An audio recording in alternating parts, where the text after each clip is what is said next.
Hey du, hast du manchmal das Gefühl, deine Finger sind einfach zu langsam am Klavier? Oder hast du wenig Zeit, um stundenlang zu üben? Dann ist diese Übung genau das Richtige für dich.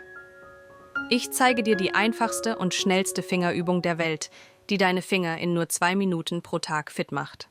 Alles, was du dafür brauchst, sind deine 10 Finger und ein Klavier. Es geht um die sogenannte Lagenübung. Sie ist kinderleicht und hochwirksam, weil sie die Unabhängigkeit und Präzision deiner Finger trainiert.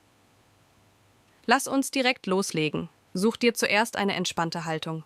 Setze dich so, dass deine Arme locker sind und deine Hände eine natürliche, leicht gerundete Form haben. Wir beginnen mit der rechten Hand. Platziere deinen Daumen auf dem C. Dein Zeigefinger kommt auf das D, der Mittelfinger auf das E, der Ringfinger auf das F und der kleine Finger auf das G. Deine Finger liegen jetzt in einer sogenannten 5-Finger-Lage. Jetzt kommt die Übung. Drücke jeden Finger nacheinander ganz bewusst und sanft nach unten. Mach das ganz langsam. Spüre die Taste unter deinem Finger.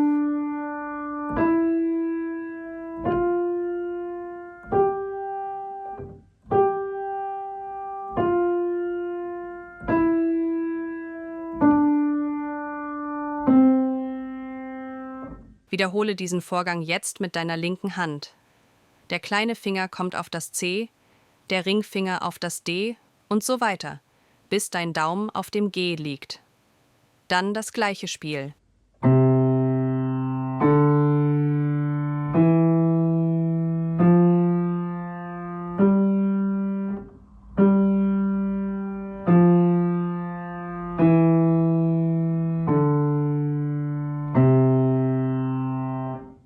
Drücke nacheinander jeden Finger einzeln nach unten und dann wieder zurück.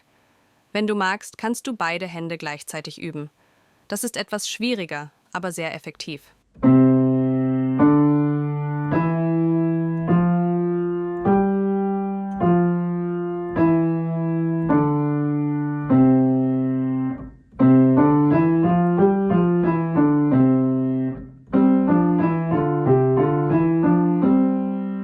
Denke daran, es geht nicht um Schnelligkeit, sondern um Präzision und Kontrolle. Mach diese Übung jeden Tag für nur 2 Minuten.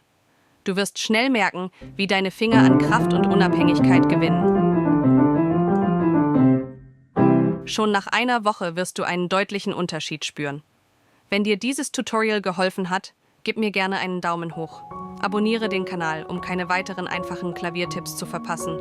Und schreib mir in die Kommentare, welche Übungen du als nächstes sehen möchtest. Bis zum nächsten Mal. Deine Pia Muse.